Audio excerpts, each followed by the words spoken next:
Hi guys, welcome back on the channel.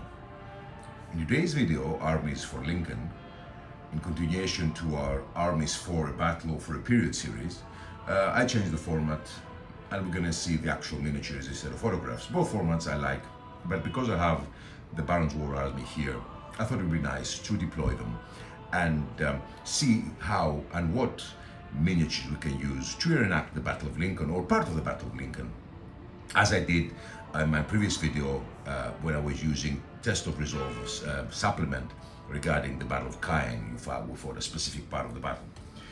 So as per William Marshall's biographer, the Royalists had 406 knights and 317 crossbowmen and auxiliaries. It doesn't say exactly how many. Now the rebels had 611 knights and 1,000 infantry. Obviously from these knights and infantry, part of them would be French. Now, if you go to Wikipedia, Wikipedia has exactly the same numbers, but instead of auxiliaries, it says 200 sergeants, so it gives us a little bit of more things to work on.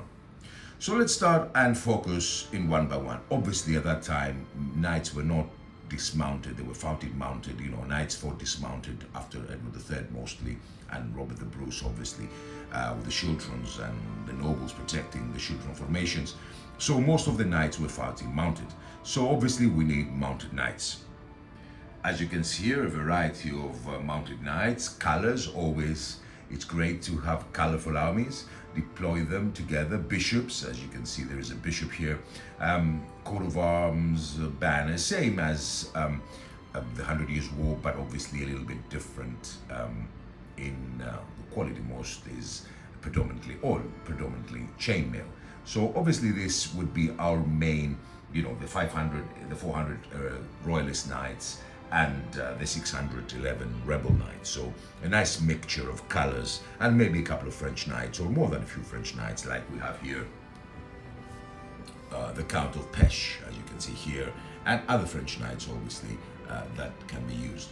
Now in the Wikipedia that mentions instead of auxiliaries 200 sergeants. Sergeants, from my investigation, used to fight with their knights like men at arms and with their nobles, but also as separate groups. So you can mix them. And as we were talking about varieties, so here you see a sergeant. There is a sergeant here in the other division here. There's a sergeant and a sergeant in the back. So you can have sergeants deployed within the units of knights, but at the same time, you can have them as a separate group. They used to fight separate as well, as per my understanding. So I think the basic force of the period of nobles would have to be mounted.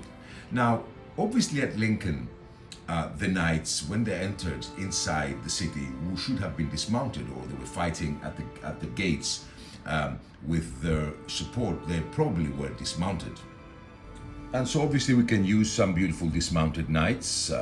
These are all Futso miniatures and a couple of 3D printed with the banners, with the chainmail and the double-handed weapons and the trumpeters. Mix them around. I have some sergeants also, as you can see. Let me focus a little bit. We have a good camera today, so we can focus a little bit more.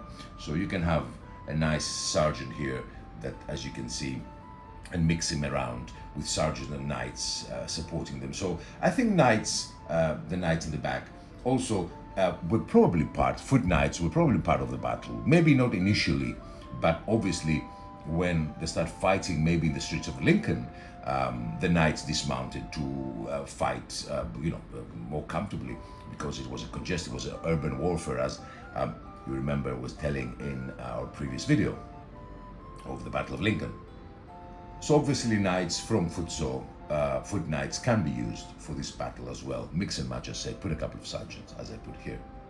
Now they mentioned crossbows. There is nothing about longbows, so let's go and see the crossbows.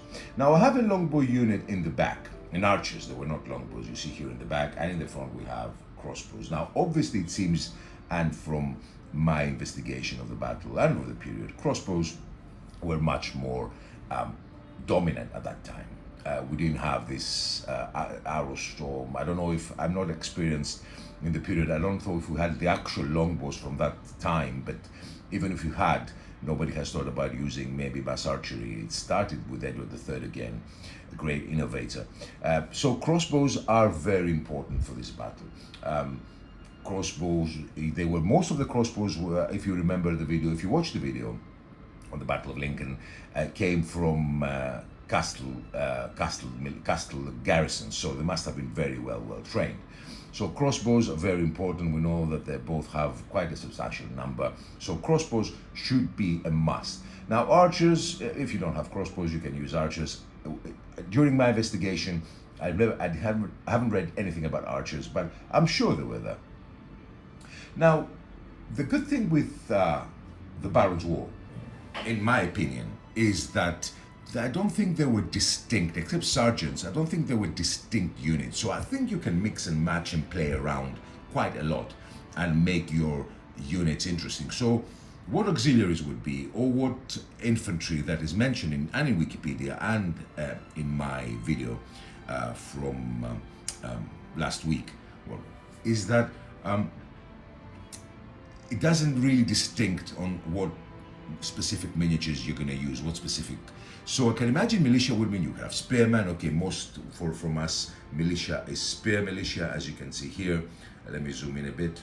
So you can have very nice spear militia for different shapes, again, foot of military, different colors. But you can add this also levy guy to break the similarity of, although there are many poses, the similarity of a unit. The same here. You have spear militia. You know, you can add a couple of levies if you want, and so in this way, because militia or infantry is not very well defined, this gives you a great opportunity in order for you to be very free with how you're going to create your bases. Here you see I have my bases here. Let us go slowly. I saw you here also. We have militia and spearmen. Here, if you go now slowly, you have I have because Futsor I have monks. Could be part of the militia, militant monks, as you can see here. They could be part, of the city that was protecting themselves. Monks went out with any weapon they could find, and could fight with their, flock. So I think the era gives you an opportunity for a lot of mix and matching, a lot of imagination in order how you're going to use, how you're going to, let's say, create your bases. Here again, there is, a typical militia spearman. Okay, when we hear militia, we think spearman, but it's not necessarily that it was only spearman. So what I've done is I really mixed a lot, and I think it gives a nice variety and different poses, different types, because militia or infantry is very general. These people were, use weapons, whatever they could find or whatever they had from their grandparents or their fathers. So I think there is a lot of variety here. Now, as it said in Wikipedia, we have sergeants. So obviously you would probably have sergeant groups, as you see here. So I've created sergeant groups on their own. Sergeants used to fight on their own. This was, I was told this, I read it also somewhere, I cannot recollect where, but also a friend of the channel mentioned this to me in one of the videos, that it is known that sergeants used to fight with their men-at-arms, but also separately. So you have a very nice, unit of pure sergeants here. Here also, if we go in front of the knights, you will see another unit of sergeants that here you can.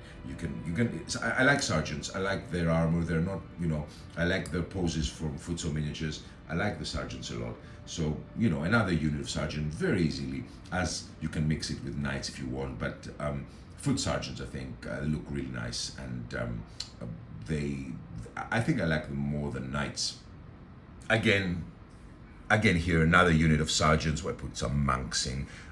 I think Baron's War, especially the first one that I've been investigating recently, gives you the opportunity really to create bases that will look really interesting, because I don't think we had specific units from my understanding.